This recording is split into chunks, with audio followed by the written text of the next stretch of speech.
Hi, I'm Jim Skinner, and welcome to the Opportunity Coach, which is the only patient training program that I know that teaches people to be high-performing in the midst of adversity, meaning high-performing as a patient, high-performing as a caregiver. And how do I know it? I've walked the journey. I've had cancer, I've had a brain tumor, I've spent 22 years in the insurance business, I've helped hundreds of people navigate through the healthcare system, but I've actually spent a lifetime studying resilience. And one of the best things that I learned, I want to share with you, which is that there are patterns of behavior that really resilient people follow. And I wished I had known this when I had stage 3 colon cancer, because it would have shortcut my learning curve tremendously. It also would have made me way more effective in the healthcare system in terms of making decisions and spotting opportunities, resources, and relationships that I didn't know were there. So let me show you how this works. You're in the right spot. So it's a pretty tall order to become high performing. And if I'm sitting in your shoes, you must be asking, how on earth am I going to get there? When I'm sitting right here in a state of fear, a state of intimidation, total overwhelm, lack of confidence, I feel completely voiceless in this healthcare system. And I want to tell you, I've actually been there and about 10 levels lower than that. And there's a way and a process. We're going to break this down for you into stages that's going to take you in 3 main steps, and it's going to take you all the way over to establishing some peace of mind, some clarity about what you're doing, a development of strategy. Whether you're the patient or the caregiver, you need strategy. I'm going to increase your confidence, I'm going to boost your energy level, and I'm going to make you assertive and bold regardless of the circumstances you're in physically. And that's the key point, that you can be high performing regardless of your situation. So let's look at a second what a high performance patient behavior looks like. And I'm not going to go through each one of these, but this is all about playing offense. We're not on defense anymore. I'm talking about going on offense. You're going to be able to be really, really effective in the healthcare system. And the way you're going to do it is by developing a mindset that allows you to do all of these things. It allows you to play a role in your own healing. It's going to allow you to challenge assumptions. It's going to allow you to be really creative and think outside the box. Build on even the smallest successes, and ultimately you're going to be able to reframe this adversity as a growth opportunity. I want to show you the process on how to get there, but this is really what the Opportunity Coach is all about. So here's step number 1. This is actually a mindset, and it's a mindset as either a compliant patient or an engaged patient. And I want you to become an engaged patient. Now, the healthcare system is actually trying to push you into a situation where you're compliant, but they talk in the language of being engaged. And what's the difference? A compliant patient means you just blindly follow rules, okay? You don't ask questions, you don't challenge assumptions, you just assume that everything is on the right track, and if you just follow the rules, everything will be fine. Well, that's not actually true, A, and B, the doctors that are coming out of medical school today think that that's actually the wrong approach. They want to learn from you because they make errors in their judgment and in their diagnoses a lot. And they need to listen to what you have to say about your own disease. Now that means that you start asking questions. Why are we doing this? What if there's a better way to do this?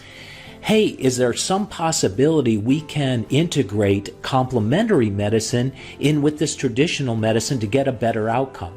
Ultimately, you're empowered, you're emotionally fit, and all of this boils down to the mindset that you have about your situation. You're going to be engaged. So I want you to make that decision right here, right now. You are engaged.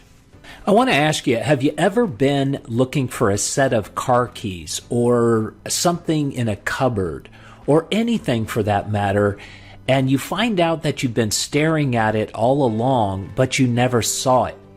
And the reason, when you kind of think about it, if you've ever gone back to think about why that occurs, it's because the mental image you have in your brain is what you're looking for, and it doesn't actually match what the object is in reality.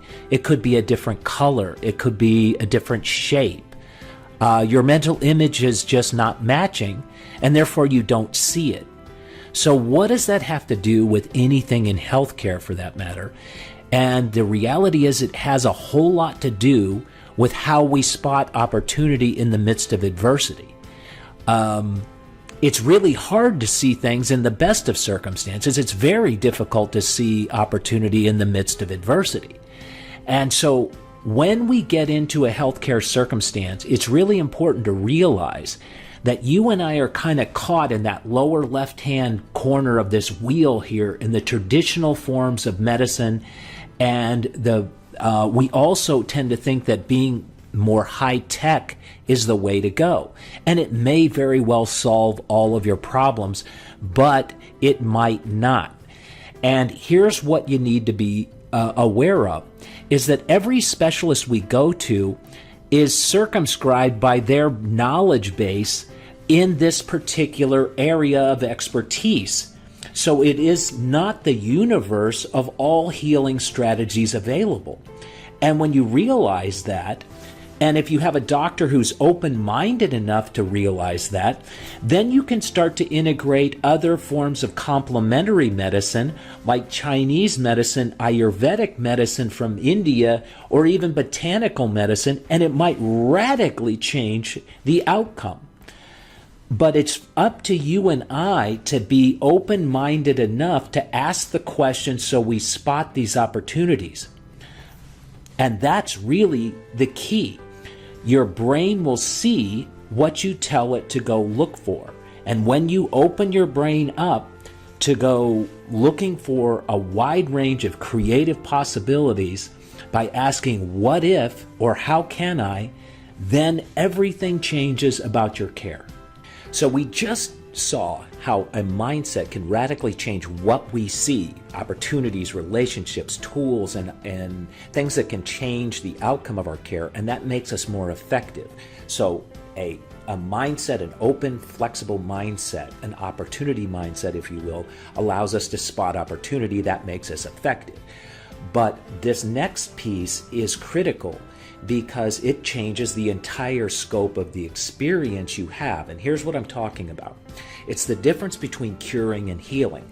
And doctors and the healthcare system will throw these terms around as if they were identical, and in fact they're not. It's worth delving into the details.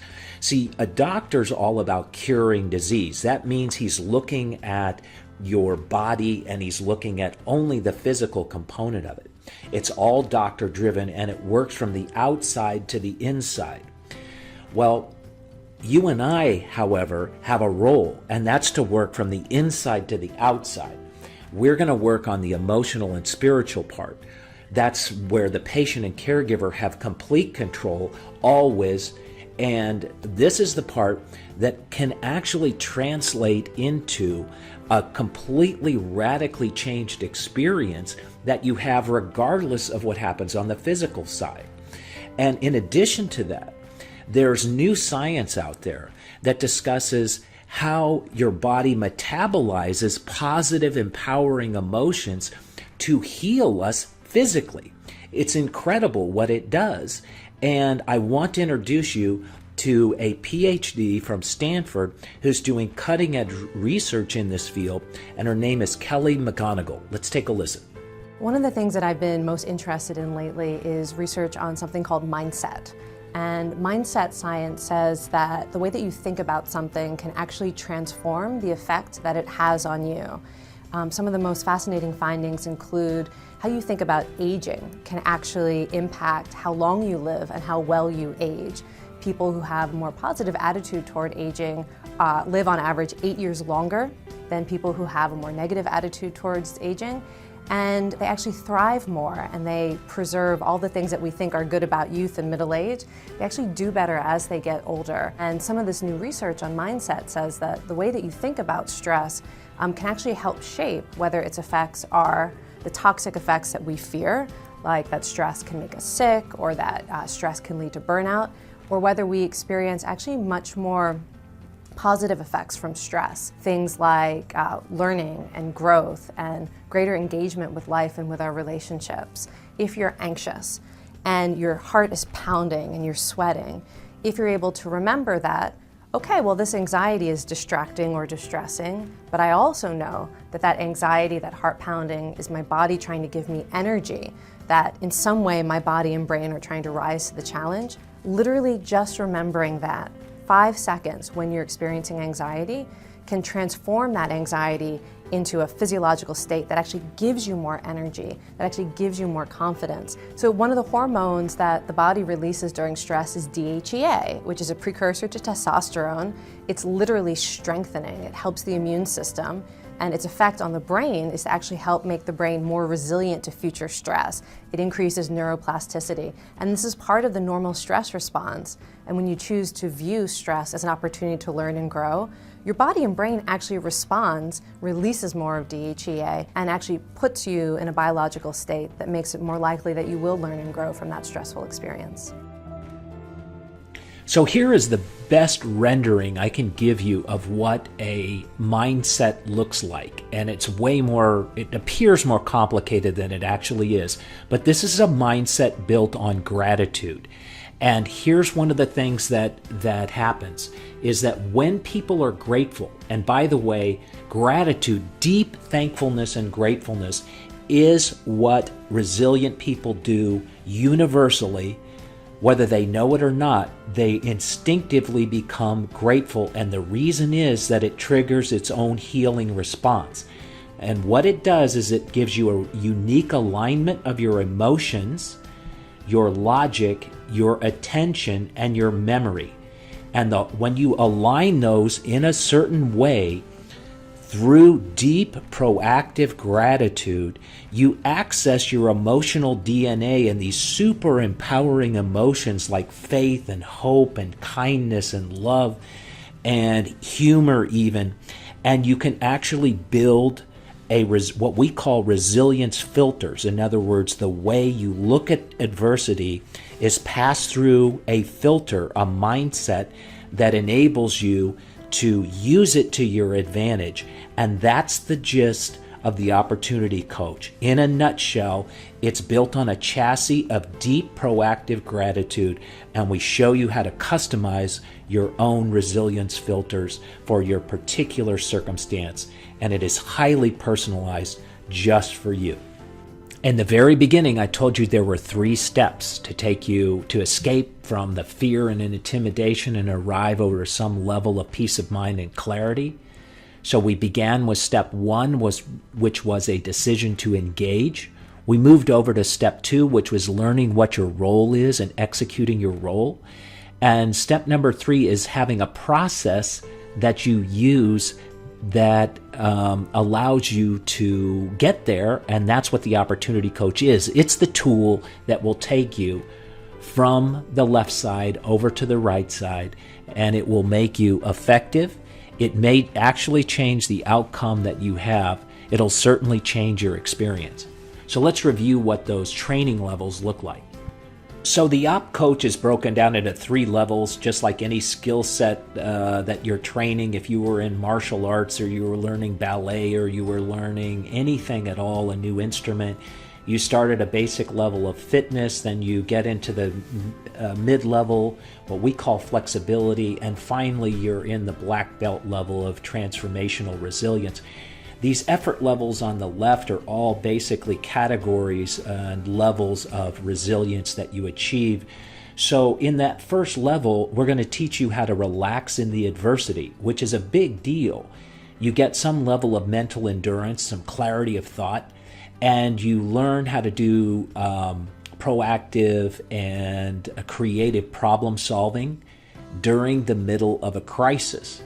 And whatever I'm talking about goes for both the patient and the caregiver. Actually, the caregiver is probably the most underrated and least appreciated person in this whole process.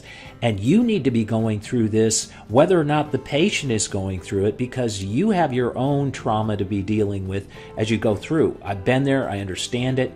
You need this. So level 2 is flexibility, and this is the hardest level. This is where you're going to listen to the adversity.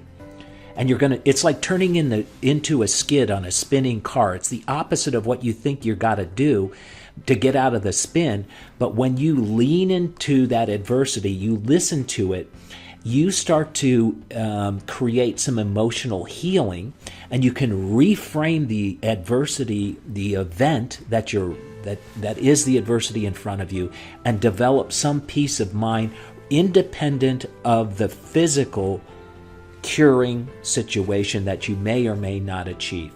And finally, for those of you that are the black belt levels that are interested in a spiritual experience, because a lot of us end up there, this transformational resilience level 3 is all about making your mess your mission. In other words, you start teaching people what you learned in the process, and you start helping others. And this is a whole healing, spiritual healing, and transformational experience. It really results in fulfillment of purpose. And that's where the OppCoach will take you. We hope that you'll join us in the future. And I want you to go ahead at the end of this video to go ahead and grab a free book called Empowered: Winning the Game of Healthcare. It's my gift to you for listening to us for the last 10 minutes. And I'm Jim Skinner. Stay well. Thanks again for listening. Take care.